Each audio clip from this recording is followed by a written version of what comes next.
ولمن خاف مقام ربه جنتان.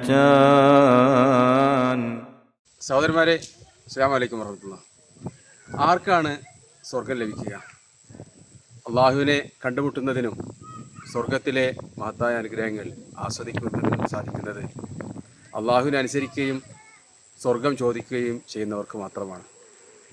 നബി സല്ലല്ലാഹു അലൈഹി വസല്ലം തങ്ങളുടെ പത്നി ആയിഷ റളിയല്ലാഹു അൻഹ നബിയോട് ചോദിക്കുകയുണ്ടായി, അബ്ദുല്ലാഹി ഇബ്നു ജദ്ആൻ എന്ന ഖുറൈശി പ്രമാണി അജ്ഞാനകാലത്ത് ഒരുപാട് സേവന പ്രവർത്തനങ്ങൾ നടത്തുകയും ആളുകളെ ഭക്ഷണമൂട്ടുകയും ജീവകാരുണ്യ പ്രവർത്തനങ്ങളിൽ ഏർപ്പെടുകയും ചെയ്ത മഹാവ്യക്തിത്വം, അദ്ദേഹത്തിന് സ്വർഗമുണ്ടാകുമോ എന്ന് സല്ലല്ലാഹു അലൈഹി വസല്ലം തങ്ങളോട് മഹദി ആയിഷ റളിയല്ലാഹു അൻഹ ചോദിക്കുകയുണ്ടായി. സല്ലല്ലാഹു അലൈഹി വസല്ലം തങ്ങൾ പറയുകയുണ്ടായത്, ഇന്നഹു ലം യഖുൽ യൗമൻ റബ്ബി ഉഗ്ഫിർ ലി ഖതിഅതി യൗമദ്ദീൻ. അല്ലാഹുവേ, അന്ത്യദിനത്തിൽ എൻ്റെ തെറ്റുകൾ എനിക്ക് പുറത്തു തരികയും എന്നെ സ്വർഗത്തിൽ പ്രവേശിപ്പിക്കുകയും ചെയ്യണേ എന്ന് ഒരിക്കൽ പോലും അവർ പറയുകയുണ്ടായിട്ടില്ല എന്നാണ്.